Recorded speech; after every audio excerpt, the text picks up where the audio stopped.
Gut feeling क्या है?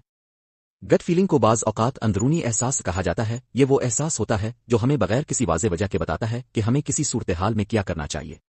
मिसाल के तौर पर कभी कभार अचानक एक अजीब सा एहसास होता है कि कुछ गलत हो सकता है। ये आपकी गट फीलिंग होती है जो आपको आगाह करती है। साइंस कहती है कि हमारे जिस्म में एक दूसरा दिमाग भी होता है जो हमारे मेदे और अंतड़ियों में मौजूद होता है, जिसे एंट्रक न्यूरॉन सिस्टम कहा जाता है।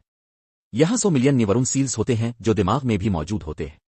ये हमारे मेदे और दिमाग के दरमियान एक बराह रास्त ताल्लुक पैदा करता है और यही ताल्लुक हमें वो गट फीलिंग फराहम करता है। यही न्यूरॉन्स हमारे मेदे से दिमाग को पैगामात भेजते हैं और हमें किसी मौके पर मोहतात और एतमाद होने का एहसास दिलाते हैं। साइंसदानों का मानना है कि जब आपको कोई खतरा महसूस होता है या कोई चीज ठीक नहीं लगती तो असल में आपके मेदे से सिग्नल आपके दिमाग तक पहुंचते हैं, जो आपको फौरन एक गट फीलिंग का तजर्बा कराते हैं। यही वजह है कि लोग अक्सर कहते हैं कि मेरा दिल कह रहा है, मेरे दिल कुछ ठीक नहीं महसूस कर रहा।